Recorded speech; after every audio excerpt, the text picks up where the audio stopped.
জীবন খুবই সংক্ষিপ্ত। জীবন নামক মোহের সমাপ্তি কখন ঘটবে তা ওই বিধি ছাড়া আর জানা নেই। কারো জানা নেই। ক্ষণিকের এই দুনিয়ায় আসার সিরিয়াল হয়তো থাকে, কিন্তু যাওয়ার সিরিয়াল ভাবলেই অশ্রুকণা অঝরে ঝরে পড়ে। মানুষ মৃত্যুর স্বাদ গ্রহণ করবে, এই নিয়ম বদলানোর সাধ্য কারও নেই। তবে এক প্রাণ যে এখনো জীবনের স্বাদই গ্রহণ করেনি, সে যদি দুনিয়ার মায়া ত্যাগ করে, তা সহ্য করা যে অসহনীয় যন্ত্রণাদায়ক। পিতা মাতার কাছে সেই যন্ত্রণা অসহনীয় হয়ে পড়ে। না পারে তখন বিধির দেওয়া নিয়ম ভেদ করতে, না হারানোর সেই যন্ত্রণা সহ্য করতে পারে। কেটে গেছে 1 মাস 15 দিন, দিন যায় রাত যায়, কিন্তু থমকে যায় কিছু কিছু মানুষের জীবন স্রোত। একটা ঝড় একটু অসচেতন থামিয়ে দেয় জীবন গতি। পরিবারের যে কোনো একজনের চলে যাওয়ায় ভঙ্গে যায় একটি পরিবার। বাবা মা তার কলিজার নয়নমণিকে হারিয়ে চিন্তা লাশ হয়ে ঘুরে বেড়ায়। মৃত্যু হওয়াটাই বাকি তাদের, বেঁচে থেকেই মৃত্যুর স্বাদ উপভোগ করে তারা। আহা, কি জীবন! মানুষ কি আর বুঝে এরা চিন্তা লাশ? তাহলে হয়তো ভয়েই কাছে ফিরত না।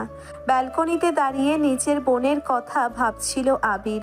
হঠাৎই পকেট থেকে ফোন বের করে গ্যালারি নামক অ্যাপে গিয়ে কাঙ্ক্ষিত ছবিতে গেল আবির। ওই দূরে সেই কাঙ্ক্ষিত রুম, যেখানেই এই বাড়ির আর একটা ছেলে প্রতিটি দিন একটু একটু করে নিজেকে শেষ করছে। একজন কোনো আমন্ত্রণ ছাড়াই বিদায় নিল, কিন্তু দ্বিতীয়জন, সে তো সকলের সামলে সকলে জানিয়ে নিজেকে শেষ করছে। অথচ ভাগ্যের কি পরিহাস, তাকে থামানোর সাধ্য যে কারো নেই। জাঁকজমকপূর্ণ বাড়িটা আজ নিছকই কবরস্থান মনে হলো আবিরের কাছে। ফোন স্ক্রিনের দিকে তাকালেই চোখ থেকে অঝরে পানি পড়তে লাগলো। বারবার চোখ মুছেও বিশেষ কোনো লাভ হলো না। তার বোন যে আর নেই। ধরা গলায় বোনের প্রতি অভিমান ভরা কণ্ঠে আবির বলল, জানিস আপু, ওই রেদ ভাইয়া না অনেক কষ্ট হচ্ছে, নিজেকে শেষ করে দিচ্ছে। তুই তো দেখছিস রেদ ভাইয়ার খুব কষ্ট হচ্ছে তোকে ছাড়া। কিছু একটা ম্যাজিক করে আমার আপুকে আমাদের কাছে এনে দাও না আল্লাহ, প্লিজ আল্লাহ। আপু তুই কি শুনেছিস আমাকে? জানিস আপু, আমার ফ্রেন্ডরা কি বলে, মৃতের মানুষের নাকি ছবি নাকি রাখতে নেই, ছবি রাখলে নাকি তার কষ্ট হয়। তাই আজ তোর ছবিগুলো ডিলিট করে রেখেছিলাম, কিন্তু যখন ডিলিট করতে গেলাম ফোনটাও যেন তখন আমাকে বারবার একটা কথাই বলছে, তুমি কি নিশ্চিত তুমি ছবিটা ডিলিট করবে? দেখুন আপু, ফোনটা বারবার তোর ছবি ডিলিট করার আগে কনফার্মেশন চাইছে, কিন্তু তুই আমাদের কেন এভাবে কোনো আভাস, কোনো নোটিফিকেশন না দিয়ে চলে গেলি? আমার খুব কষ্ট হচ্ছে রে আপু। চলে আয় না আপু, চলে আয় আমাদের কাছে, কোথাও যেতে দেবো না তোকে। আমি আর তোর সাথে ফাজলামি করবো নাকি? তোর ক্লিপ ফাইল লুকিয়ে রাখবো না, তোর পার্স থেকে টাকা চুরি করবো না, একদম ভালো হয়ে যাব। চলে আয় না আপু, প্লিজ চলে আয়। হঠাৎ করে পেছনে কারো দাঁড়িয়ে থাকার অস্তিত্ব জানান পেয়ে পিছনে ঘুরে দাঁড়ালো আবির। পেছনে মাকে দাঁড়িয়ে থাকতে দেখে ঝাঁপিয়ে পড়ল মা নামক মানুষটার বুকে। ছেলেকে শক্ত করে বুকের মাঝে জড়িয়ে চিৎকার করে কান্না করে দিলেন অয়না চৌধুরী। বিছানায় কাল ঘুমে আচ্ছন্ন হৃদ। সেই দিন ডাক্তারদের প্রচেষ্টায় সে শারীরিকভাবে সুস্থ হয়েছিল ঠিকই, কিন্তু মানসিকভাবে সেই একই মুহূর্তে আটকে গেছে সে। হাসপাতাল থেকে যেন এক চিন্তা মরাকে নিয়ে ঢাকায় ফিরেছিল সকলে। মৃত ঘুম ঘুম চোখে অন্ধকার নেমে এসেছে। একই ঘুম নাকি মৃত্যু আহ্বান? চোখের সামনে ভেসে উঠল কাঙ্ক্ষিত রমণীয় দৃশ্যপট। কাল ঘুমে আচ্ছন্ন চোখ দুটো কোনো রকমে নিজেকে টেনে সেই প্রতিবিম্বের দিকে হাত বাড়িয়ে দিতেই হাওয়ায় মিলিয়ে গেল সেই প্রতিকৃতি। হতাশ কণ্ঠে মুখ গোমরা করে হৃদ বলল, পুণ্য, আমার পুণ্য, সে ছিল আমার পুণ্য। আরুষের মালিক তুমি, তাকে আমায় দিলে না, অথচ খেলা ঘরের আকাশে সেই শূন্যতা, কই তুমি তাকে তো নিলে না। ফিরে এসো না পুণ্য, আমার মনের ঘরে একটু জিরিয়ে যাও, একটু ক্লান্ত হয়ে আমার তক্ত বুকে ঠোঁট ছোঁয়াও, আমার বুক পকেটের শার্ট ভিজিয়ে অভিযোগ করো আমার কাছে, অভিমানী স্বরে বায়না ধরে আবার আমার বুকেই ঘুমিয়ে পড়ো। তুমি তো জানো তোমায় ছাড়া আমার কষ্ট হয়, পুণ্য, আমার পুণ্য, আমার শূন্যতার খাতায় তুমি তো আমার পুণ্য। প্রার্থনার স্বরে ভিখারির মতো অকাল ঘোরে বিড়বিড়িয়ে প্রভুর কাছে বলল, হে আরশের মালিক, তুমি আমায় আকাশ দেখা শেখালে, কিন্তু ভালোবাসা শেখালে না। তুমি আমায় কাছে আসা শেখালে, কিন্তু আঁকড়ে ধরা শেখালে না। তুমি আমায় শূন্যতা শেখাতে পূর্ণতার খাতায় কিছুই দিলে না। বিছানায় উপর হয়ে শুয়ে আছে হৃদ। চোখের নিচে কালো দাগ স্পষ্ট জানান দিচ্ছে রাত্রি জাগার কাহিনী। অন্ধকার রুমে কোনো রকমে বিছানা হাতড়ে ছেলের পাশে বসলেন ইরিনা চৌধুরী। চোখ বেয়ে পড়া পানি মুছে ইরিনা চৌধুরী বললেন, কিরে বাবা, এভাবে শুয়ে আছিস কেন? হৃদ অপ্রতুল স্বরে তাচ্ছিল্য নিয়ে বলল, কেন মা, ভয় পেয়েছিলে নাকি? কি ভেবেছিলে আমি বুঝি মরে গেছি? চোখ জলে ভরে গেল ইরিনা চৌধুরীর। কোনো মা সন্তানের মুখে এমন কথা কোনোদিন সহ্য করতে পারে?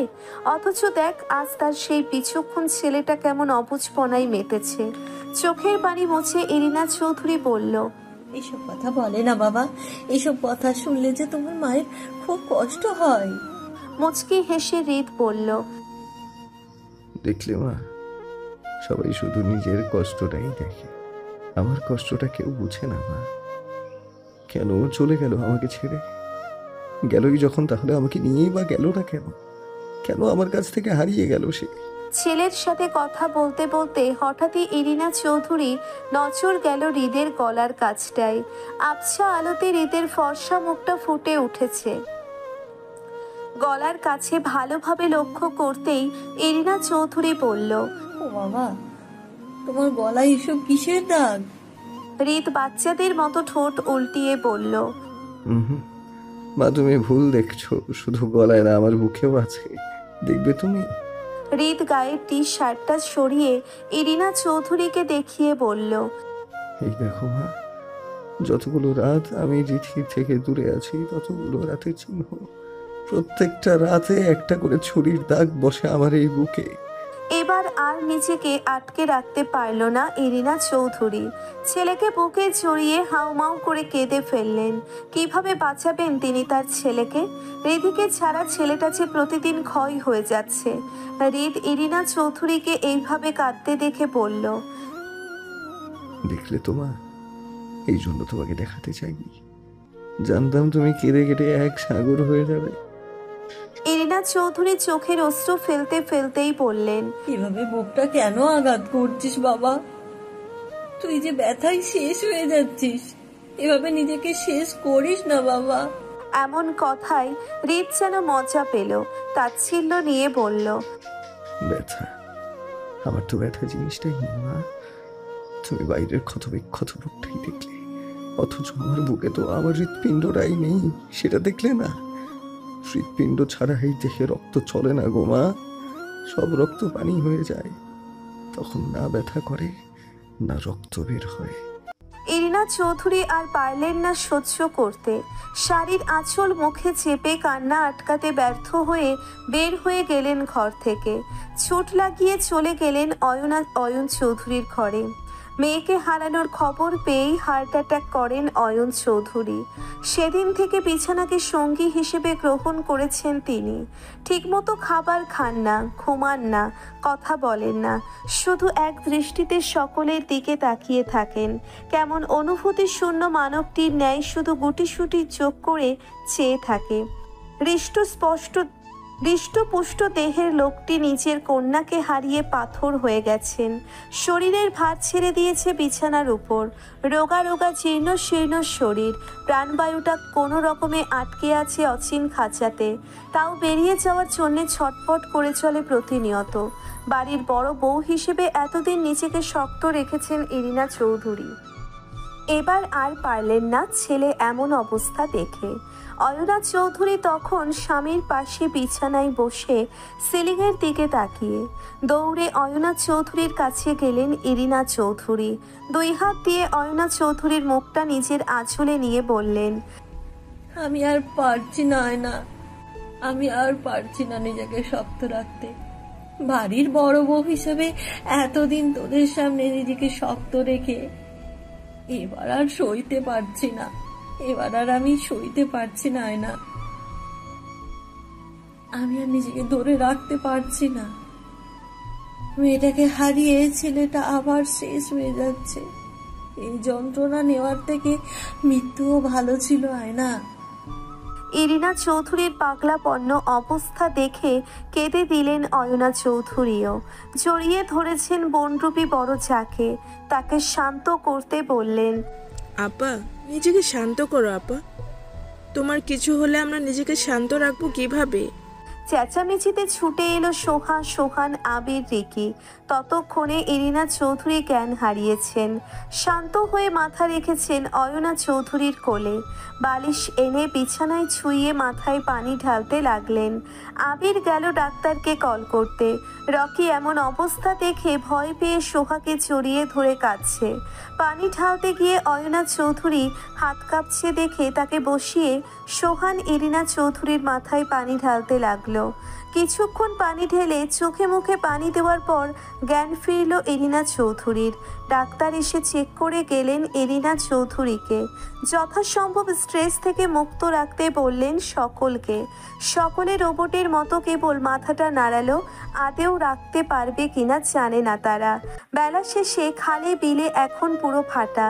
জল নেমে গিয়ে কাদা আর ভাঙা ইটপাটকে লোচনে ভারী আবর্জনাগুলো পড়ে আছে। কংক্রিটের সেতুর কাছে খালের এক পাড়ে লাগানো দুটি ডিঙি নৌকা।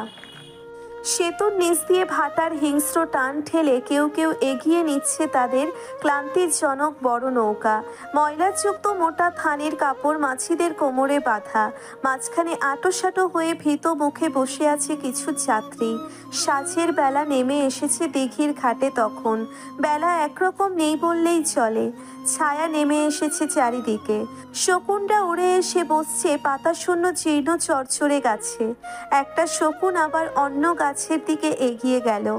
এক গাছ থেকে অন্য গাছে গিয়ে বসতেই কি তার ডানা ঝাপটানি। সেদিকে তাকিয়ে দীর্ঘশ্বাস ছাড়ল হৃদ। খোলা ময়দানে এসে গাড়ি থামালো হৃদ। অপলক চোখজোড়া তার সেই প্রাণপ্রিয়া হরিণীকে খুঁজতে ব্যস্ত। সর্বত্র তার স্মৃতি। না, নেই সে, নেই তার আশেপাশে। হারিয়ে গেছে সে। ধরে রাখতে পারেনি হৃদ তাকে। কেন ফিরে আসছে না সে? চিৎকার করে কেঁদে উঠল হৃদ। খোলা ময়দানে এইরকম হিংস্র চিৎকারের ধ্বনি প্রতিফলিত হচ্ছে বারংবার। কেঁপে উঠছে পাখপাখালি, তথস্থ হয়ে আছে মেদিনীর ভূপৃষ্ঠ। হাই ভাগ্য, কেন এত নিষ্ঠুর তুমি? কেন নিঃশ্বাস বায়ু কেড়ে নিয়ে চালাও পোড়াও নিঃশর্তে খাঁটি ভালোবাসার মানুষগুলোকে? কেনই বা আলাদা করতে ব্যস্ত তুমি তাদের? কেনই বা এই অযাচিত মিলন তবে? ক্ষণিকের মোহময় প্রাপ্তি যে কুড়ে কুড়ে শেষ করে দেয় নেশাক্ত ভালোবাসায় মত্ত মানুষগুলোকে। হাতে থাকা মদের বোতলে শেষ চুমুক দিল সে। চোখ বেয়ে অঝোর ধারায় পানি পড়ছে। তারা মানছে না কোনো আইন, নিয়ম, বাধা, শৃঙ্খলা। কারণ মানুষটাই যে আজ উচ্ছৃঙ্খল রূপ নিয়েছে। তৃষ্ণার্ত পথিকের ন্যায় গলা ছেড়ে বলে উঠল হৃদ, প্লিজ ফিরে এসো রিধি। হৃদয়ের প্রতিটি রক্তকণা তোমার নামের ধ্বনিতে তড়িত। তোমার দহনে পুড়ে যাচ্ছে হৃদয়ের হৃৎপিণ্ড। সিগারেটও যে আমাকে এত পুড়াতে পারে না যতটা তোমার অনুপস্থিতি আমাকে পুড়ায়। সবাই বলে মদ খেলে নেশা হয়, দিন দুনিয়ার হুঁশ থাকে না। তবে আমার ক্ষেত্রে কেন তা হচ্ছে না? মদের নেশার থেকে তোমার নেশা যে ভয়ঙ্কর মহারানী। তোমার নেশা আমাকে শেষ করে দিচ্ছে। তোমার নেশা আমাকে করে করে খাচ্ছে। প্রতিনিয়ত আমাকে নিয়ে মেতে উঠছে বিধ্বস্ত খেলায়। কিভাবে বাঁচবো তোমাকে ছাড়া? আমার সর্বস্ব জুড়ে যে শুধু আর শুধুই তুমি। তুমি বিহীন আমি অস্তিত্বহীন। আমি নিঃস্ব তুমি ছাড়া। আমার মস্তিষ্কের প্রতিটি নিউরন কোষে তোমার খিলখিলিয়ে মিষ্টি হাসি রিনঝিন শব্দ গাথা আছে। তোমার শাড়ির আঁচলের দুরন্ত দৃশ্য আমার মনস্ফোটে গেঁথে গেছে। তোমার ঘর্মাক্ত ছোট্ট ক্লান্ত দেখে অস্তিত্ব আমার হৃদমাঝার এখন অনুভব করে। তোমার প্রতিটি পদক্ষেপের সাথে আমার হৃৎপিণ্ডের ওঠানামা জড়িয়ে গেছে। কিভাবে বুঝবো আমি সেসব অনুভূতি স্মৃতি? বিধাতা তো জানে। অসম্ভব তা শ্যামলিমা বড়টি ঝড় ধরুণীর বুকে তুমি বিনা আমি বিরাগী, উন্মাদগ্রস্ত উন্মত্ত নিশাচর অবসান। হৃদয়ে হরিত উপত্যকা, শুধু তোমার অবিনাশী বন্দনা। দুই হাতে মুখ ঢেকে খোলা আকাশের নিচে বিস্তৃত মাঠে বসে কেঁদে উঠল হৃদ। উত্তরে বায়ুমলয় অনিল উদাস পূরবী হওয়ায় একটু একটু করে নড়ে উঠছে হৃদের যত্নে শোভিত চুলগুলো। অযত্নে আজ তারা এলোমেলো অগোছালো। পাশেই লাঞ্ছিত হয়ে পড়ে আছে ভরা মদের বোতল। যন্ত্রণায় ছটফট করছে সে। পাগল প্রায় অবস্থায় মগ্ন সে রিধি নামক ধ্বনিতত্ত্ব শব্দ বুঝছে। গলার স্বর তার ঝরঝরে, একটু ক্ষিপ্ত ঝংকার তোলা। বিড়বিড় করে শুধু একটা বলেই আওড়ালো সে, আমি নিঃস্ব হয়ে যাব, তুমি কি জানো না, যখন তোমাকে পাবো না। পাগলের মতো অবস্থা হৃদের। হৃদয় তার পুড়ে পুড়ে ছাই হয়ে যাচ্ছে। মাথার চুলগুলো মুষ্টিবদ্ধ করে নিল হৃদ। মনে হচ্ছে এখনই মরে যেতে পারলে শান্তি মিলত। এই কষ্টে থেকে মৃত্যু শ্রেয়। দুই হাঁটু গেড়ে মাটিতে বসে পড়ল হৃদ। দুই হাত দুই দিকে প্রসারিত আকাশের দিকে তাকিয়ে চিৎকার করে উঠল হৃদ। চিৎকারের শব্দে চারিদিক নিথর হয়ে আছে। পাগল হয়ে যাচ্ছে হৃদ। কোনোভাবেই কষ্ট কমছে না তার, যন্ত্রণা বাড়ছে হাজার গুণ। আকাশের দিকে তাকিয়ে বলল, হে খোদা, তুমি এত নিষ্ঠুর কেন? কেন এত নিষ্ঠুর তুমি? কেন দেহ থেকে প্রাণটা নিয়ে দেহটাকে স্বার্থপরের মতো রেখে দিলে? কেন কেন আত্মহত্যা মহাপাপ করে দিলে? কেন কেন? আমি এখন কিভাবে বাঁচবো? তাকে কেন কেড়ে নিলে আমার কাছ থেকে? তাকে নিয়ে আমাকেই বাঁচিয়ে রেখেছো কেন? এই শান্তিদাতা, তুমি তো সবাইকে শান্তি দান করো, তাহলে আমাকে কেন বঞ্চিত করছো? নিয়ে নাও না আমার প্রাণটা, তাকে ফিরিয়ে না দাও, আমায় তার কাছে নিয়ে যাও। যে আমাকে আকাশের সাথে ভালোবাসা শেখালো, তাকে ছাড়া আমার আকাশ যে অসম্পূর্ণ, আমার ভালোবাসা যে মূল্যহীন। হে প্রভু, নিয়ে যাও না আমাকে তার কাছে।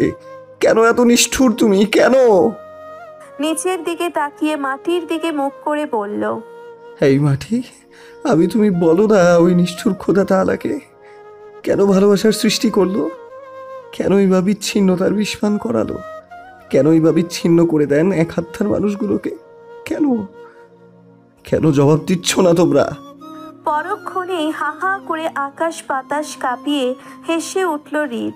বিধ্বস্ত হয়ে দাঁড়িয়ে বলল, নেই উত্তর কারো কাছে, কোনো উত্তর নেই। তোমরা সবাই নিষ্ঠুর, সবাই সবাই সবাই। কেউ আমার নয়, কেউ না। হন্তদন্ত হয়ে গাড়ির কাছে গেল হৃদ। পায়ের কাছে গিয়ে পড়ল মদের বোতল। ছিপি খুলে এক নিঃশ্বাসে ঢকঢক করে অর্ধেক শেষ করে দিল হৃদ। তারপর বোতলে দিতে তাকিয়ে হিতাহিত জ্ঞানহীনের মতো বলল, তুইও তো একই, ওদের মতোই নিষ্ঠুর। আমার কষ্টটা বুঝিস না, আমার বুকের তীব্র ব্যথাটা বুঝিস না, আমাকে মাতাল করতে পারিস না তুই। বলেই মদের বোতলটা আছড়ে ফেলল হৃদ। ঝংকার তুলে চূর্ণ বিচূর্ণ হয়ে ভেঙে গেল কাচের বোতলটা। গাড়িতে উঠে উন্মাদের মতো গাড়ি চালাতে লাগলো হৃদ। হাই মাইলেজে খাখা করে এগিয়ে চলেছে হৃদের গাড়িটা। মৃত্যুতে যার বাধা নেই, তার আবার কিসের ভয়, কিসের সতর্কতার সাবধানতা? 20 মিনিটের মাথায় বাড়িতে পৌঁছলো হৃদ। বাড়িটা আজ নিস্তব্ধ মৃত্যু নগরী, কারণ নগরীর রানী তো আজ নগরীতে নেই। তাচ্ছিল্য হাসল হৃদ।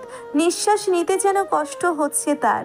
মনে মনে ভাবল, আমার আবার শ্বাসকষ্ট শুরু হলো কবে থেকে? নাকি বাতাসে কার্বন ডাই অক্সাইডের মাত্রা বেড়ে গেল? দক্ষিণা সমীর বাগানের ফুটন্ত তাজা ফুলে গন্ধে গন্ধে আকুল হয়ে শোভা ছড়াচ্ছে প্রকৃতিতে।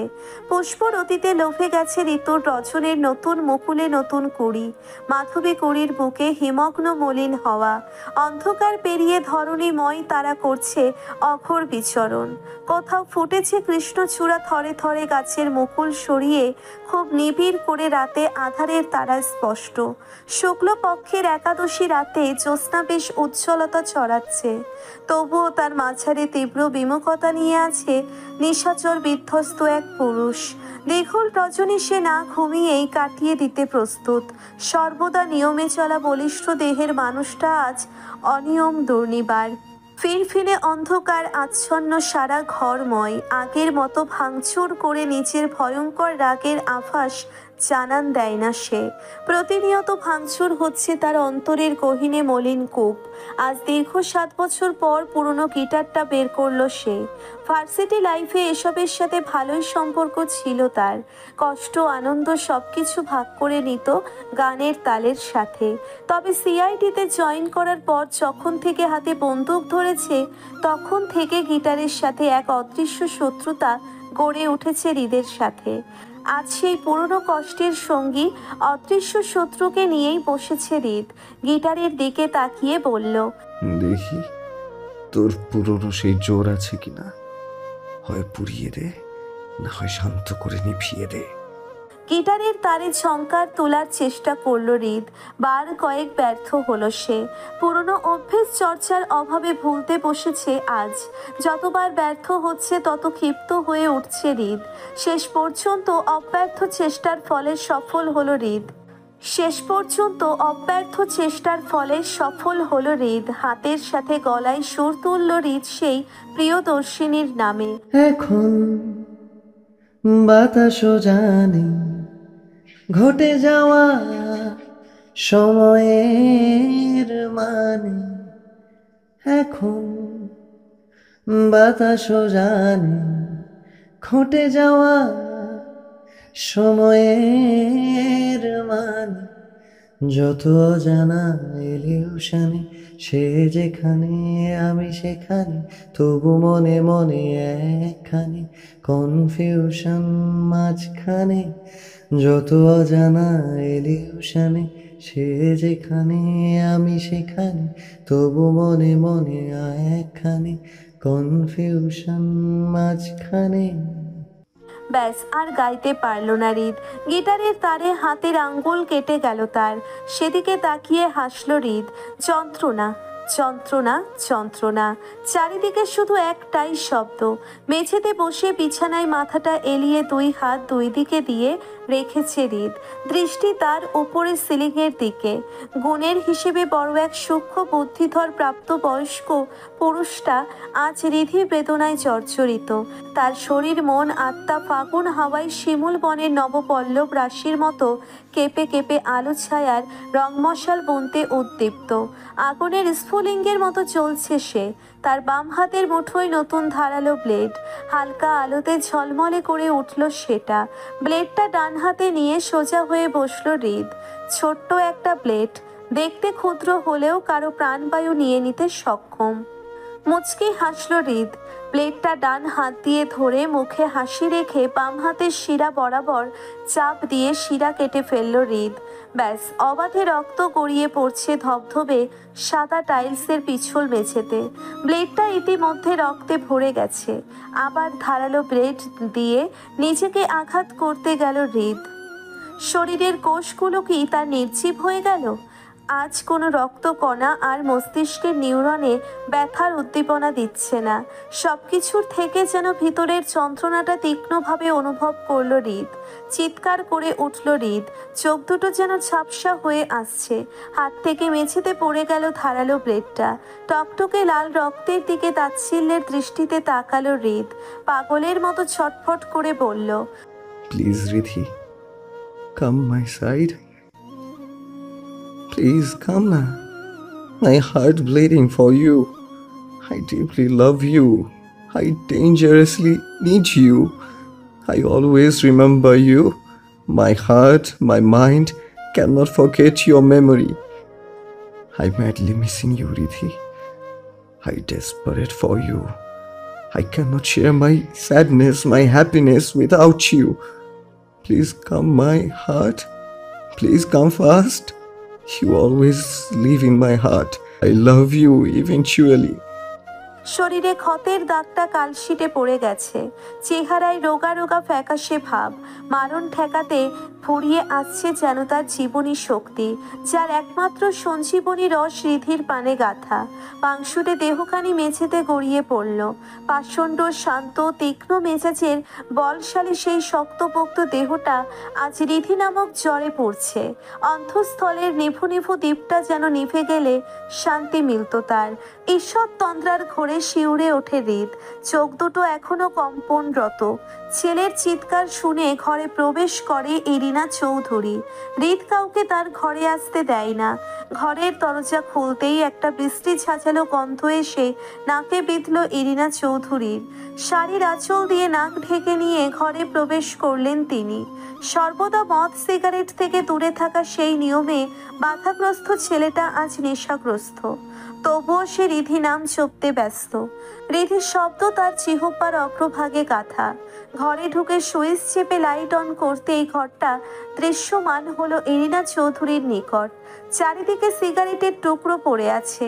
ছেলেটা মেঝেতে পড়ে আছে, তার একটা জিন্সের প্যান্ট পরা তার শরীর, গায়ের টি শার্টটা অযত্নে হেলায় পড়ে আছে মেঝেতে। নিজের মাকে দেখে হালকা হাসল হৃদ। মুচকি হেসে সোজা হয়ে বসে বলল, মা তুমি এসেছো? তখনই হৃদের হাতের কাটা দাগ স্পষ্ট হলো ইরিনা চৌধুরীর নিকট। দুকড়ে কেঁদে ছেলের কাছে বসে ছেলেকে নিজের বুকের সাথে জড়িয়ে নিলেন ইরিনা চৌধুরী। কান্নায় ভেসে মা জননী ভীত কণ্ঠে বলে উঠলেন, এসব কি করছিস বাবা? তোর হাত থেকে তো রক্ত পড়ছে। তখনই অদূরে পড়ে থাকা রক্তাক্ত প্লেটের দিকে নজর গেল তার।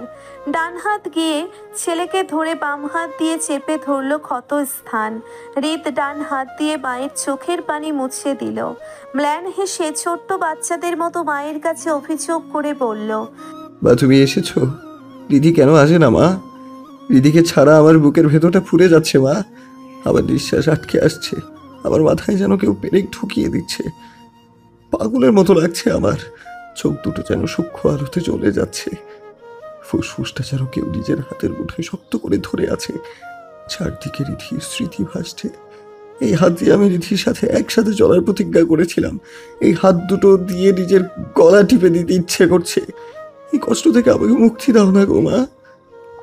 ও মা, মা, মায়েরা তো সন্তানের কষ্ট দেখতে পারে না। তবে তুমি কিভাবে আমার কষ্ট দেখছো? আমাকে মেরে ফেলো না মা। মা তুমি আমাকে এক বোতল বিষ এনে দাও না প্লিজ। তুমি নিজের হাতে মারতে না পারলে আমার খাবারের সাথে বিষ মিশিয়ে দাও।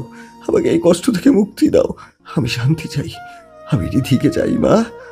আমার রিধিকে এনে দাও না গো মা। আমি কিভাবে পারলাম রিধিকে সেই কক্সবাজারে ছেড়ে ঢাকা চলে আসতে? রিধি আমাকে ডাকে মা, প্রতিদিন ডাকে। ও বলে ওর নাকি একা থাকতে কষ্ট হচ্ছে। তুমি তো জানো মা, আমি আবার রিধির কষ্ট সহ্য করতে পারি না। জীবনে আর কিচ্ছু চাইবো না মা। রিধিকে আমার কাছে এনে দাও। রিধিকে এনে দাও। ইরিনা চৌধুরী হতভম্বের ন্যায় ছেলের বিলাপ শুনছেন। চোখ বেয়ে টলটলে পানি পড়ছে। তাকে এমন স্থির দেখে হৃদ চিৎকার করে বলল, বসে আছো কেন? এনে দিচ্ছ না কেন আমার রিধিকে? দিচ্ছ না কেন? শেষের কথাটা বলে চুপ হয়ে গেল হৃদ। আর কোনো স্বর বের হলো না তার কণ্ঠনালী থেকে। হৃদের এমন অবস্থা দেখে চিৎকার করে বাড়ির সকলকে ডাকলেন ইরিনা চৌধুরী। তৎক্ষণাৎ হুড়মুড়িয়ে প্রবেশ করলো সকলে। হসপিটালের বেডে পড়ে আছে হৃদের নিথর দেহ। করিডোরে বসে নিচের রোগা শরীর নিয়ে কেঁদে চলেছে ইরিনা চৌধুরী।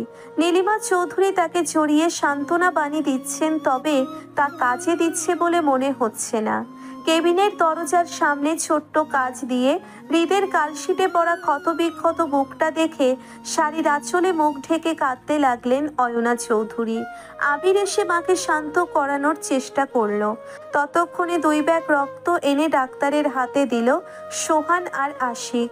রকিকে সামলাচ্ছে সোহা। রিশার শারীরিক অবস্থা ভালো না। 6 মাস হয়েছে তার, তাই তাকে হৃদের কথা জানানো হয়নি। দেখা যাবে কান্না করতে করতেই মাথায় রক্ত উঠে যাবে। অপারেশন শেষে বাইরে বের হলো ডাক্তাররা।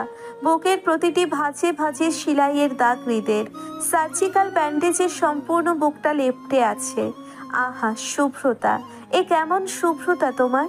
কেমনই বা সৌন্দর্য, যাতে জুড়ে আছে একটা পরিবারের বুক বাঁধা কষ্টের আহাজারি। ঘণ্টা খানেক বাদে অপারেশন থিয়েটার থেকে বের হলেন ডক্টর রফিকুল ইসলাম। রোগীর এমন করুণ অবস্থা দেখে তিনি নিজেই মর্মাহত। হাতের শিরার আঘাত তো কিছুই না, বুকের উপর এমন গভীর আঘাত একজন পাগল ছাড়া কেউই করতে পারবে না। যেন এসব আঘাত তার কাছে কিচ্ছু না, সে কোনো ব্যথাই পায়নি। ডক্টর রফিকুল ইসলাম বের হতেই সোহান আর আশিক এগিয়ে এলো। ইরিনা চৌধুরী চেয়ারে বসেই কান্না করে চলেছেন। এগিয়ে আসার শক্তিটুকু খুঁজে পাচ্ছেন না তিনি। ছেলেকে বুঝি তিনি আর বাঁচাতে পারলেন না। ছেলে যে তার রিধি সঞ্জীবনীতে মত্ত, তার সে নেশা রিধি ছাড়া নিবারণ হবার নয়। আর রিধির ফিরে আসা, সে তো প্রকৃতির নিয়মের বাইরে। মেয়েটা কি বেঁচে আছে আদেও? জানা নেই ইরিনা চৌধুরীর। সবকিছু কেমন ধোঁয়াশা লাগছে। দুনিয়ার নিয়ম এত কঠিন কেন প্রভু? আরাম কেদারায় বসে দোল খাচ্ছেন রুদ্রিক রাইহান দেওয়ান। বসন্ত বিলাসে ব্যস্ত তিনি। তার জান প্রাণ বলতে একটা নামই আছে, তা হলো অ্যাঞ্জেলা। তার একমাত্র অতি আদরের মেয়ে অ্যাঞ্জেলা। মেয়ে যেমন বাবা নামের ভক্ত, এমপি পদে নিয়োজিত একজন সুগঠিত বয়স্ক ব্যক্তিটিও অ্যাঞ্জেল বলতে অন্তঃপ্রাণ। পুরো নাম আলিজা অ্যাঞ্জেলা। মেয়েটা তার বড় আদরের। সেই সাথে তার জীবন মেয়েটার আগমন একদম ঐশ্বরিক, একদম পরীর মতো আগমন ঘটেছে মেয়েটার তার জীবনে।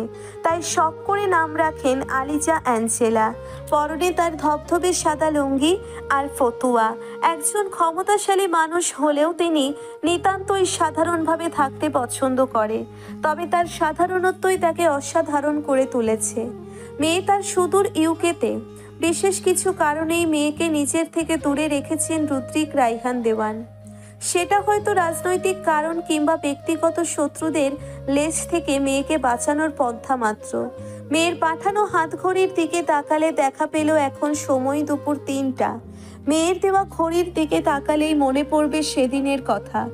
মেয়ে তার মোটেও সাধারণ নয়, কিছু বিশেষ গুণ আছে তার মধ্যে। তার মধ্যে বিশেষ গুণ হচ্ছে রিভলভার দিয়ে শুট করা। অত্যন্ত তীক্ষ্ণভাবে তার বন্দুক দিয়ে লক্ষ্য ভেদ করতে সক্ষম। এই তো সেদিনের কথা। মেয়েকে দিয়ে একটা মিলিটারি ক্যাম্প পরিদর্শন করতে গিয়েছিলেন রুদ্রিক রাইহান দেওয়ান। মেয়েটার এসবের প্রতি অদৃশ্য এক আকর্ষণ, তা বেশ ভালোভাবেই উপলব্ধি করতে পারেন তিনি। তবে তার যে সামনাসামনি দেখতে পাবেন তা তিনি ভাবতে পারেননি। মিলিটারি ক্যাম্পে তখন ধূপধাপ গুলির আওয়াজ। সাধারণ মানুষের এসব আওয়াজে অন্তরাত্মা খাঁচা ছাড়া হওয়ার জোগাড় হবে। তবে মেয়ে তার এসব কিছুই হলো না। তার মাঝে কেমন যেন একটা উন্মাদনা। নতুন কিছু মিলিটারিতে ট্রেনিং দেওয়া হচ্ছিল সেখানে। একের পর একজন মিলিটারিতে লক্ষ্য ভেদ করতে দেওয়া হচ্ছে। না পারলেই তাদের ঘোর শাস্তিস্বরূপ বিশাল বড় মাঠে 10 মিনিট যাবৎ টানা দৌড়তে বলা হলো। বিষয়টাই বেশ মজা পেল আলিজা। তাকে হাসতে দেখে মিলিটারি কমান্ডার তীক্ষ্ণ চোখে তাকালেন। এতে ভদ্রতার খাতিরে তার হাসি বিলীন হলেও তার মুখের প্রাণচঞ্চলতা লোপ পেল না। আলিজা বাবার দিকে তাকিয়ে বলল, বাবা, আমি একবার শ্যুট করতে চাই। কমান্ডার তাচ্ছিল্য কণ্ঠে বললেন, এসব কোনো ছেলে খেলা নয় যে যাকে তাকে শ্যুট করতে দেওয়া হবে। অপমান বোধ করলো আলিজা। সাথে টনটনে একটা রাগ মাথায় চেপে বসলো তার। রুদ্রিক রাইহান দেওয়ান মেয়ের দিকে তাকিয়ে বললেন, মামুনি, এসব বাদ দাও তো, তুমি আমার সাথে ওদিকে চলো। মেয়েকে নিয়ে স্থান ত্যাগ করবেন রুদ্রিক রাইহান দেওয়ান। এমন সময় আলিজা লক্ষ্য করলো দূর থেকে কেউ তার বাবার উপর শুট করতে যাচ্ছে। আলিজা অত্যন্ত দ্রুততার সাথে পাশে দাঁড়ানো অপর একজন মিলিটারির হাত থেকে রিভলভার ছিনিয়ে নিয়ে শুট করলো। অভ্যর্থ লক্ষ্য ভেদের সহিত 1 মিনিটে 3-3টে টকবকে যুবকের লাশ মাটিতে গড়াগড়ি খেতে লাগলো। রক্তে রঞ্জিত হতে লাগলো ধুলিময় মাটি কণারা। মিলিটারি কমান্ডার অপলক চোখে তাকিয়ে রইলেন রিধির দিকে। সে চোখের পলক পড়ছে না। মনে তার একটাই প্রশ্ন, মেয়েটার লক্ষ্য ব্যাত এত তীক্ষ্ণ কিভাবে? ইতিমধ্যে একজন মিলিটারি সদস্য এসে জানালো ছেলেগুলো তাদের ক্যাম্পের বাইরের ছদ্মবেশী মার্ডারার। মূলত রুদ্রিক রাইহান দেওয়ানকে খুন করতে এসেছিলেন তারা। ছেলে 3টির লাশ নিয়ে যাওয়া হলো মর্গের উদ্দেশ্যে। মেয়ের এমন কাজ দেখে পরপর ঢোক গিললেন রুদ্রিক রাইহান। মনে তার ভয় ঢুকে গেছে, মেয়েকে হারানোর ভয়। মেয়েকে তিনি এদেশে আর রাখবেন না। এই ঘটনার পর আলিজার উপর অনেকেই নজর পড়বে। আলিজার প্রাণ সংশয় হলে, কিংবা আলিজা তার থেকে দূরে সরে গেলে, না, তা হতে দেবে না তিনি। টাকা খাইয়ে মুখ বন্ধ করে দিলেন সকলের। এ ব্যাপারে আর যেন মাথা না ঘামানো হয়, সেটা নিয়ে ঘোর আপত্তি জানালেন তিনি। এরপরে নিজের বুকের উপর পাথর রেখে চিকিৎসার নাম করে মেয়েকে পাঠালেন ইউকেতে। যদিও আলিজা বাবাকে একা ছেড়ে যেতে চায়নি, কিন্তু বাবার ইমোশনের সাথে না পেরে পাড়ি জমিয়েছে সুদূর ইউকেতে। রাজবংশীয় গোফে তা দিতে লাগলেন রদ্রিক রাইহান দেওয়ান। একজন প্রবীণ এমপি তিনি, চেহারায় টনমনে ভাব। এমন সময় তার সেক্রেটারি লিটন এসে অত্যন্ত ভদ্রতার সহিত জানালেন। আর কিছু শোনার প্রয়োজন বোধ করলেন না তিনি, হাতের ইশারায় বোঝালেন পাঠিয়ে দিতে। সূর্যের লালিমার তপ্ত আভায় আলোকিত সম্পূর্ণ কেবিন। হালকা তাপের সূর্যরশ্মি চোখে পড়তেই নড়ে চড়ে উঠল হৃদ। হালকা ঘুমে চোখ দুটো খোলা দায়ী হয়ে পড়েছে, চাইলেও চোখ খুলতে ব্যর্থ হলো হৃদ। শ্রবণ শক্তি জাগ্রত তার। কিচির মিচির পাখির ডাকের সাথে শোনা গেল অন্য রকম ছন্দ। না, এ তার চেনা ছন্দ, রিমিঝিমি রিমিঝিমি নুপুরের তাল। এ তাল ভোলার নয়। হালকা পায়ে শব্দহীন এগিয়ে আসছে সে। আহ, অপেক্ষার বুঝি অবসান হলো। বহু প্রতীক্ষার ফল তুমি প্রিয়তমা। তুমি বড্ড পোড়াও আজকাল। তোমার ছোঁয়ায় বড্ড কঠিন। দেখা দাও কফু, ধরা দাও না। বড্ড যন্ত্রণা দাও তুমি মায়াবী রাজকন্যা। তোমার নূপুরের তাল যে বড্ড মাতাল করে তোলে। বেঁচে থাকার আর এক নতুন প্রত্যয় যেন খুঁজে পেল হৃদ। শ্রবণ ইন্দ্রিয়ের সাথে ঘ্রাণ ইন্দ্রিয়ও যেন ইন্দ্রজাল বুনছে আজ। তার শরীরের মায়া মায়া ঘ্রাণ পৌঁছল হৃদের ঘ্রাণ গ্রন্থিতে। না, সেই সুবাহু ভোলার নয়। তার উপস্থিতি, তার ছন্দ, তার তাল, তার ছোঁয়া, কাছে এগিয়ে আসা। আবছা অন্ধকার ঠেলে সোনালি রাঙা ভোরের আলো ছুঁয়ে যাচ্ছে তাকে। তবে সে মায়া রাজকন্যার বদনখানি আবারও দেখার বড্ড তৃষ্ণা জাগল হৃদের অন্তঃস্থলে। বহু চেষ্টা চালিয়েও ব্যর্থ হলো হৃদ। এই জীবনে এত কেন ব্যর্থতা, পদে পদে ব্যর্থতা। তবুও মানুষ নিত্য স্বপ্নের চাল বনে। সদ্য ভেজা পাপড়ির মতো তার ধবধবে সাদা শরীরে ধবধবে এক শাড়ি। এ শাড়ি যেন আজ মানাচ্ছে না মায়াবী মহারানীকে। তাকে তো মানাই টকটকে লাল শাড়িতে। এমন অদ্ভুত সাজে বড্ড রাগ হলো হৃদের। তবে সেটাকে দমন করে রাখলো আজ। বহু প্রতীক্ষার ফল তুমি মায়াবী মহারানী। কাছে এসে একটু সিক্ত করে দাও তৃষ্ণার্ত এই প্রজাকে। সে আওয়াজ শুধু রয়ে গেল হৃদের বুকের গহীন অন্তবাক্সে। শব্দ চয়ন করে বলতে ব্যর্থ হলো হৃদ। কোথাও একটা তীব্র টান অনুভব করছে সে, তবে কোথায় তা অনুধাবন করতে পারল না। সদ্য গোসল থেকে বের হওয়া মহারানীর কোমর অবধি চুলে ভিজে গিয়েছে তার ধবধবে অদ্ভুত শাড়ির অংশ বিশেষ। কয়েক ফোঁটা গড়িয়ে পড়ছে মেঝেতে। এগিয়ে আসছে সে। এ পথ শেষ কেন হয় না? কাছে আসা কেন হয় না? নিজেকে বড্ড অসহায় অবাধ্য মনে হলো হৃদের কাছে। তাকে কাছে পাওয়ার তীব্র নেশা পেল সর্বদেহ জুড়ে। কিন্তু রমণী যে বড্ড মায়াবী, মায়ায় ঘেরা তার চারপাশ। কালশিটে পড়া চরচরে ঠোঁটে হালকা হাসল হৃদ। বুকটাই আজ তীব্র ব্যথা। চোখের কার্নিশে টলটলে জলের কণা। আহা, ভালোবাসা বড্ড জ্বালাতন করো তুমি। মায়া কন্যার দিকে হাত বাড়িয়ে হৃদ আস্তে আস্তে শব্দ চয়ন করলো। তুমি আমার মস্তিষ্কে বসবাস করা এক মায়াবী মহারানী। তোমায় পাওয়া এত কঠিন কেন মহারানী? তুমি আমার মস্তিষ্কে বাস করো আর মনের ঘরে রাজত্ব করো। আমার সর্বদেহ জুড়ে তোমার ছোঁয়া বিরাজ করে। তবুও তোমায় ছুঁতে ব্যর্থ আমি। তুমি তো আমায় ছুঁয়ে দাও, আমি কেন তোমায় ছুঁয়ে দিতে পারি না? কেন এই ধোঁয়াশার খেলা? কেন ধরা দাও না তুমি? আজকাল বড্ড নিষ্ঠুর হয়ে গেছো তুমি। নাকি আমার নামের দোলায় আর পোড়ায় না তোমাকে? আওয়াজ এলো না কোনো। ব্যর্থ হলো হৃদ। আবার বীর বেরিয়ে বলল, তুমি আমার সব কথা শোনো, আমার পাশে। তুমি আমার সব কথা শোনো, আমার আশেপাশে থাকো, তবুও আমার কথার জবাব দাও না। তুমি বড্ড পাষণ্ড মহারানী, বড্ড নির্দয়। I miss your voice Maharani, I miss your sound, I miss your reply, I miss your love, feeling, care, and at last I miss you badly. Please মহারানী, একবার ধরা দাও, একবার তোমায় ছুতে দাও। কথা দিচ্ছি এই জীবনে আর ছাড়বো না তোমায়। তোমায় ছাড়া যে আমার বড্ড কষ্ট হয়। হৃদ যে এ কষ্ট আর নিতে পারছে না। তোমায় ছাড়া এই অস্তিত্ব আমাকে বড্ড বিষাক্ত করে। এতটা বাজেভাবে তোমায় মনে পড়ে যে মাঝে মাঝে মনে হয় সব নিয়ম ভঙ্গ করে, সব দূরত্ব অতিক্রম করে তোমায় জড়িয়ে ধরে বলি, আমি আর পারছি না মহারানী। আমার বুকটা বড্ড খাঁ খাঁ করছে তুমি নামক জ্যোৎস্নার অভাবে। বড্ড পুড়ছে হৃৎপিণ্ড নামক রক্তপিণ্ডটি। আমি যে আর পারছি না তোমায় ছাড়া থাকতে। এ যন্ত্রণার থেকে মুক্তি দাও আমায়। মুচকি হাসলো মায়াবী কন্যা। মায়া রাজ্যের রানী সে, তার আশেপাশে কেবল মায়ার খেলা। এগিয়ে এলো হৃদের পানে, তার জৌলুস চোখ বন্ধ করে নিল হৃদ। তাকিয়ে থাকতে পারল না তার পানে। কাল ঘুম যেন পুনরায় আচ্ছন্ন করছে তাকে।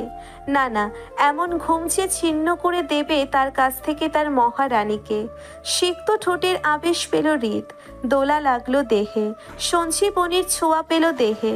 মুচকি হেসে বলল, সেই সকালের ভোরের মতো নিত্যদিন তুমি আমার ঘরে আসো, আমার আশেপাশে থাকো। বিকেলের অস্তমান সূর্যের মতো আবার তো সেই মিলিয়ে যাও। চোখ খুললেই তুমি হারিয়ে যাও আমার প্রাঙ্গণ থেকে। হারিয়ে যাচ্ছে সেই মায়াবী কন্যা, হালকা ধোঁয়াশায় মিলিয়ে যাচ্ছে সে। সহ্য হলো না হৃদের। নিমেষেই কাল ঘুম থেকে বেরিয়ে তীব্র চেষ্টায় নিস্তেজ হওয়া নিউরনের বিরুদ্ধতা ঠেলে চোখ মেলে তাকালো। চোখ মেলতেই তাকে দেখতে না পেয়ে চিৎকার করলো রিধি নাম ধরে। কেঁপে উঠল হাসপাতালের কাঙ্ক্ষিত কেবিন। হুড়মুড়িয়ে কেবিনে প্রবেশ করলো ডক্টর, নার্স, চৌধুরী পরিবারের সদস্যগণ। পাগলের মতো রিধি রিধি বলে ডেকে চলেছে হৃদ। সে আন্তচিৎকার যেন খুঁড়ে খেল ইরিনা চৌধুরীর ভিতরটা। মুখের শাড়ির আঁচল গুজে কেবিন থেকে বের হয়ে কান্নায় ভেঙে পড়ল, উত্তেজিত হয়ে পড়ল। তাকে ধরে রাখা অসম্ভব হয়ে পড়ল। তিনজন নার্স, আশিক, সোহান, দুইজন ডাক্তার মিলে তাকে আটকে ব্যর্থ হচ্ছে। কেবিনের প্রতিটি জিনিসপত্র তছনছ হয়ে গেল। হৃদের পাগলা মতে সোহান, আশিকও আর নিজেদের আটকে রাখতে পারল না। শব্দ করে না পারলেও নিঃশব্দে কেঁদে দিল তারা। চোখের জল যেন আজ তাদের বাদ মানছে না। শক্তপোক্ত এরকম একজন মানুষের এরূপ তাদের সহ্য হচ্ছে না। ভালোবাসা এত ভয়ঙ্কর কেন হয় হে প্রভু? তুমি যে বড্ড কষ্ট দাও হে ভালোবাসা। চোখের জলের সাথে দুর্বল হয়ে পড়ল সোহান, আশিক। যার দরুন তাদের থেকে খুব সহজেই হৃদ নিজেকে সরিয়ে নিতে হাত ছাড়ি মারল। হুড়মুড়িয়ে আরও কয়েকজন নার্স কেবিনে ঢুকলো। আরও কয়েকজন ডাক্তার, নার্সের প্রচেষ্টায় হৃদকে বেডে শোয়ানো হলো। শক্ত দড়ি দিয়ে বেঁধে দেওয়া হলো হাত পা। তীব্র ডোজের ঘুমের ইঞ্জেকশন পুশ করা হলো। কয়েক মিনিটের শরীরটা নেতিয়ে দিল হৃদ। এক এক করে ক্লান্ত মলিন মুখ নিয়ে কেবিন থেকে বের হলো ডাক্তার, নার্সরা। ডক্টর রফিকুল ইসলাম কেবিন থেকে বের হতেই সোহান তার হাত জোর করে ধরলেন। কাঁদো কাঁদো স্বরে সোহান বলল, ডাক্তার, ভাইয়া এমন করছে কেন? এমন পাগলামো? সোহানের হাতের উপর হাত রাখলেন ডক্টর রফিকুল ইসলাম। আশ্বাস নিলেন, কিন্তু তা খুবই স্বল্প। মলিন মুখে বললেন, হৃদ এখন প্রচন্ড রকমের ডিপ্রেশনে ভুগছে সোহান। ও হ্যালোসিনেশনে ভুগছে। ও হৃদি নামের জের ফেলতেই পারছে না, উল্টে গভীর অতলে ডুব দিচ্ছে। এটা মোটেও পজিটিভ না ওর জন্য। এমন বাড়তে থাকলে ওকে মেন্টাল অ্যাসাইলামে পাঠানো ছাড়া আর কোনো উপায় নেই। অবাক চোখে চাইল সোহান। এক পা পিছিয়ে গেল সে। চোখের পানি স্রোতের মতো পড়ছে। বাস্তবতা এত নিষ্ঠুর কেন? আশিক ঢোক গিলে কাঁপা কাঁপা স্বরে বলল, মেন্টাল অ্যাসাইলাম। হ্যাঁ, তাছাড়া আর কোনো উপায় হবে না। এখন হৃদের এমন কন্ডিশন যে একমাত্র হৃদই চাইলে সে ভালো হতে পারবে। এক্ষেত্রে পেশেন্টের সম্পূর্ণ প্রচেষ্টা দরকার। তার নিজের মাইন্ড সাপোর্ট ছাড়া সে ভালো হতে পারবে না। এখন আপাতত কি করতে হবে? প্লিজ, দরকার যে করেই হোক হৃদ ভাইকে ভালো করতেই হবে। তার মেন্টাল হেলথ গ্রো করতেই হবে। এই খবর যদি পরিবারের অন্য সদস্যরা পায়, তারা একেবারে ভেঙে পড়বে। এক মেয়েকে হারিয়ে তারা অর্ধমিত হয়ে ঘুরছে। আমি বুঝতে পারছি ব্যাপারটা। আমি কালকেই একজন সাইকিয়াট্রিস্টকে আসতে বলছি। Thank you doctor, thank you so much. It's okay, এটা আমার ডিউটি। আর হৃদ তো আমাদেরই গর্ব, তার ভালো হওয়ার জন্য আমাদের সর্বোচ্চটা দেব। পর্দার ভার ঠেলে উত্তরে হাওয়া বইছে। বহমান হাওয়ার সাথে দীর্ঘ এক শ্বাস নিলেন রুদ্রিক রাইহান দেওয়ান। মেয়েকে তিনি বড্ড মিস করছেন, তবে কিছু করার নেই। একজন এমপি হয়েও নামি দামি ফ্ল্যাটে বা অ্যাপার্টমেন্টে থাকার কোনো শখ নেই রুদ্রিক রাইহান দেওয়ানের। টাকার অভাব না থাকলেও একজন সঙ্গীর বড্ড অভাব। নিঃসঙ্গতায় কাটছে সেই কৈশোর থেকে। এখন মেয়েই তার সব। কক্সবাজার এলাকায় বেশ প্রকৃতির আলোড়নকৃত স্থানে তার বাড়িটি। দোতলা বাড়ি। বাড়ির বয়স অনেক না হলেও 50 তো হবেই। তিনি যখন ছোট্ট ছিল তখনই তার বাবা বাড়িটা বানিয়েছিল। তার আর ভাঙা হয়নি, মাঝে মাঝে রেনোভেশন করা হয়। তবে অ্যাঞ্জেলা আসার পর বাড়ির রঙই পাল্টে গেছিল। কিন্তু এখন সেই মেয়ে আবার অনেক দূরে। স্মৃতিচারণে ব্যস্ত রুদ্রিক রাইহান দেওয়ান। রাজবংশীয় গোফে তা দিতে দিতেই পিছনে খটখটে শব্দ কানে এলো। নড়ে চড়ে বসলেন তিনি। ঘাড় ঘুরিয়ে পেছনে তাকাতেই দেখলেন টলমলে পায়ে ভেতরে এলো নাইম ফুয়াদ, বাবার বড় আদরের একমাত্র ছেলে।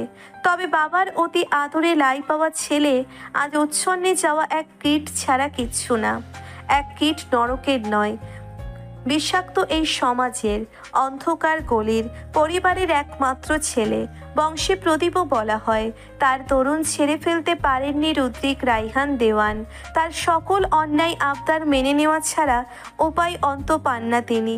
ঘরে ঢুকেই টাল মাটালে বিচ্ছিরি এক হাসি দিল ফুয়াদ। রাগে গা দেরি করে উঠল রুদ্রিক রাইহান দেওয়ানের। তীব্র ক্ষোভে উঠে দাঁড়িয়ে লুঙ্গির এক প্রান্ত নিজের হাতের আঙ্গুলে নিয়ে বেশ ভঙ্গি নিয়ে দাঁড়ালেন। আক্রোশ ছেড়ে বললেন, নিজেকে নিয়ন্ত্রণ করো ফুয়াদ, ভুলে যেও না তুমি কার সামনে দাঁড়িয়ে আছো। বিটকেল এক মুখভঙ্গি দেখা দিল ফুয়াদের মুখে। এগিয়ে এলো, সামনে দাঁড়ালো প্রবীণ ব্যক্তির দিকে। ফিসফিসিয়ে বলল, নিজেকে তো নিয়ন্ত্রণ করে রেখেছি চাচাজান, না হলে তো অনেক কিছুই অনেক জায়গায় থাকতো না। ফুয়াদের গায়ে তীব্র মদের গন্ধ। গা গুলিয়ে এলো প্রবীণ ব্যক্তিটির। মুখ ঘুরিয়ে বললেন, বাঘের গুহায় হাত দিয়েছ, বুঝতে পারছো তো? তাচ্ছিল্য হাসল ফুয়াদ। সে হাসি বড্ড নিকৃষ্ট। বাঘই তো নিতে পড়েছে। গুহায় হাত নেওয়ার আগে তোমার জেনে নেওয়া উচিত ছিল বাঘের প্রজাতি। ও যে সেই বাঘ নয়, চিতাবাঘ। খুবলে খাবে তোমায়, ছিঁড়ে ছিঁড়ে খাবে। আমারও সাধ্য নেই ওর হাত থেকে তোমাকে বাঁচানোর।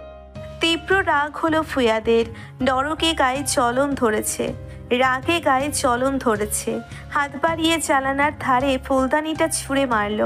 মাটির তৈরি ফুলদানিটা ভেঙে গুঁড়ো গুঁড়ো হয়ে গেল।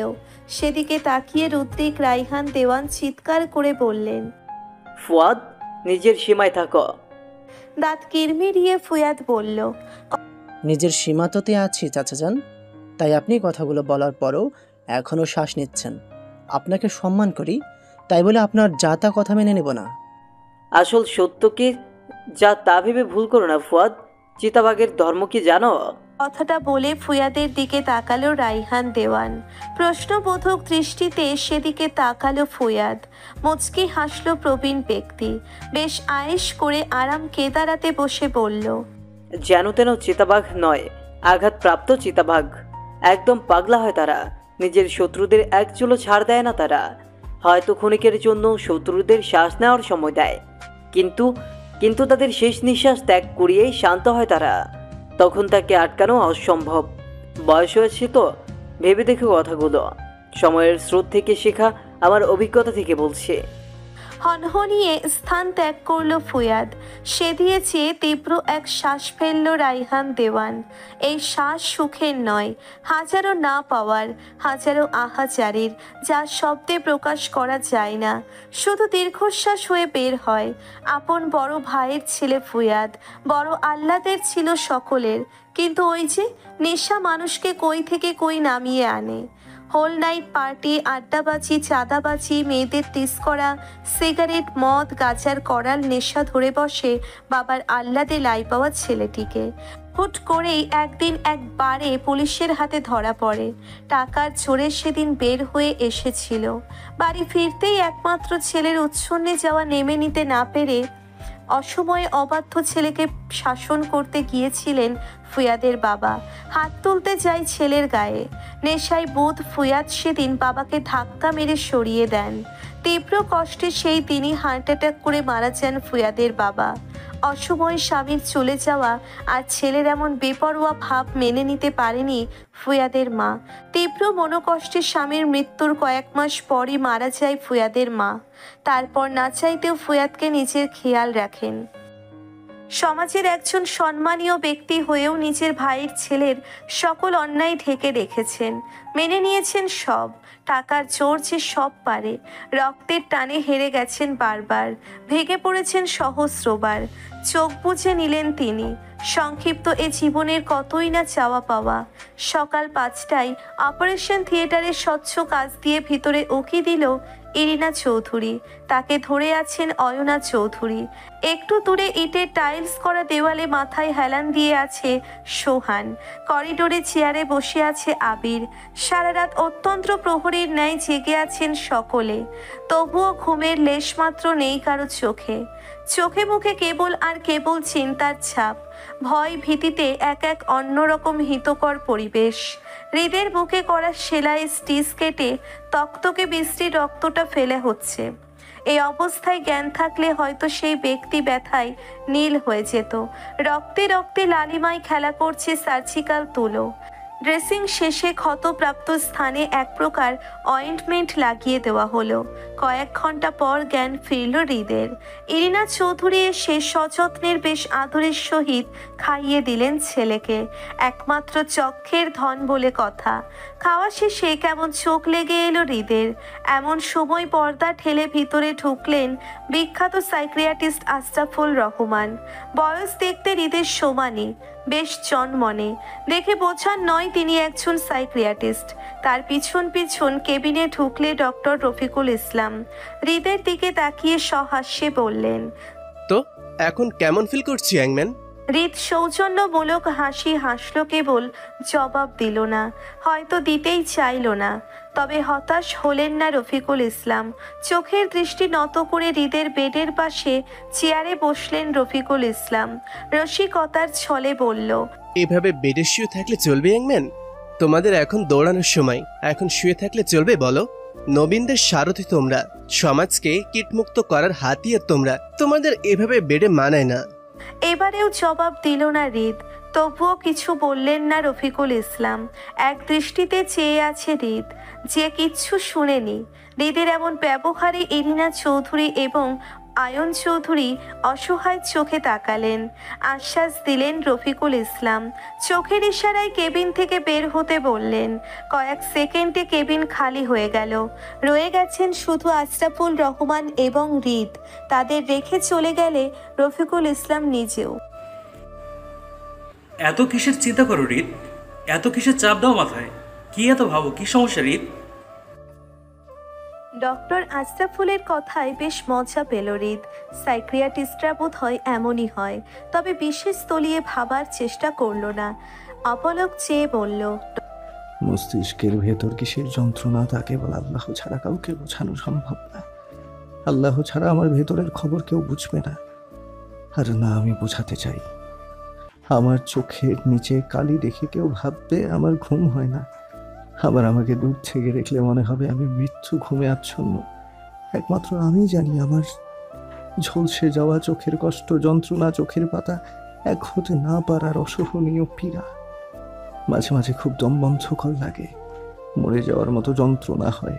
মস্তিষ্কের নিউরনের ভেতরে উদ্দীপনারা আলোড়ন চালায়, কথাটা কিলবিল করে, মাথা যন্ত্রণায় ছিঁড়ে যায়, হৃৎপিণ্ড যেন দাবানলের মতো ফেটে যায়, শান্তি পাই না।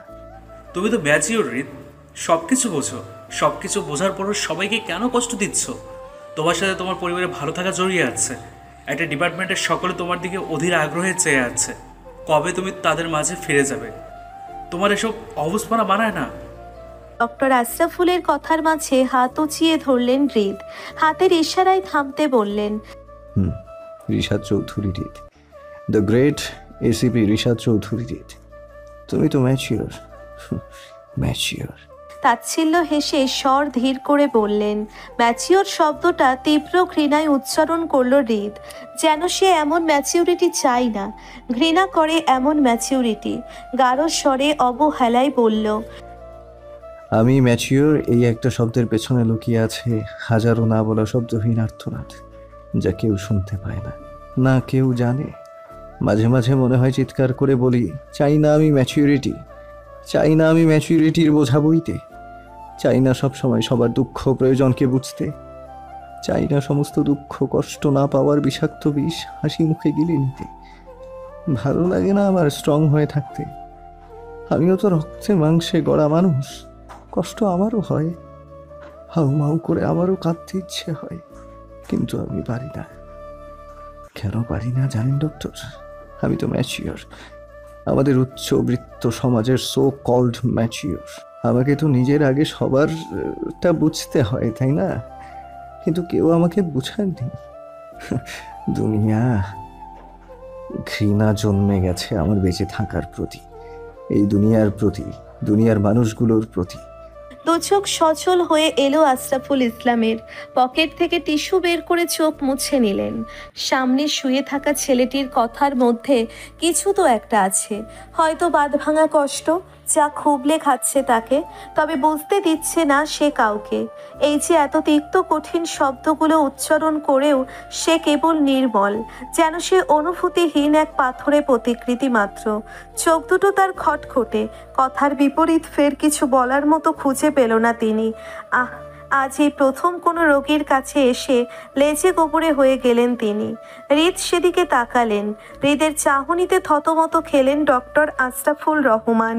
নজর ফিরিয়ে নিল হৃদ, ফের বলতে লাগলো, এই দুনিয়ার সবাই স্বার্থপর, সবাই, এমনকি নিজের ভালোবাসার মানুষগুলো। এই যে আমাকেই দেখুন না, আমার খুব ইচ্ছে ছিল গভীর রাতে হঠাৎ বৃষ্টিতে আমরা খুব করে ভিজব, ভিজে ভিজে একাকার হয়ে যাব, শক্ত করে জড়িয়ে ধরে বলবো ভালোবাসি ভালোবাসি। হলো না, তার আগেই দূরে সরে গেল সে, আমার থেকে দূরে, অনেক দূরে। কিন্তু তার ইচ্ছেগুলো কিন্তু অপূর্ণ রাখেনি সে। তার মন খারাপের দিনগুলোতে সে কিন্তু ঠিকই আমায় জড়িয়ে ধরে বলেছিল, আপনাকে লাগবে, খুব খুব করে লাগবে। কিন্তু আমার মন খারাপের দিনে সে নেই। আমি যখন বদ্ধ ঘরে বদ্ধ উন্মাদের মতো ছেলে হয়েও বেলাজের মতো একা একা কাঁদি, সে কিন্তু আসে না আমার চোখের পানি মুছিয়ে দিতে। এই দূরে বসেই আমাকে সর্বক্ষণ দেখে, মাঝে ছুঁয়ে যায়, কিন্তু আমায় ধরা দেয় না। তখন বুঝলাম আমার নিজের হাত দুটোই তো আছে এই বৃথা পানি মুছে নেওয়ার জন্য। দেখেনি কেউ সেই চোখের পানি। আমি কাঁদতে কাঁদতে যখন বুক চেপে ধরতাম, মাথা ব্যথায় ছিঁড়ে যেত, আমি খুব করে তার কাঁধে মাথা রেখে চোখ বুঝতে চাইতাম, কিন্তু পারতাম না। ধুলো ওরা মাটির দিকে চেয়ে আমার সব অভিযোগ জানাতাম। প্রভুর কাছে আমি আরেকটা বার তাকে চাই, কিন্তু পাই না, প্রভু দেয় না। বড্ড নিষ্ঠুর সকলে, বড্ড যন্ত্রণা দেয় আমাকে।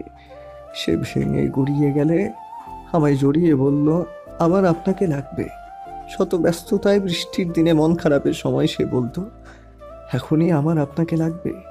কখনো মাঝরাতে ফোন দিয়ে বাচ্চাদের মতো বায়না করে বলতো, কথা দিন আমায় কখনো একা ছেড়ে যাবেন না।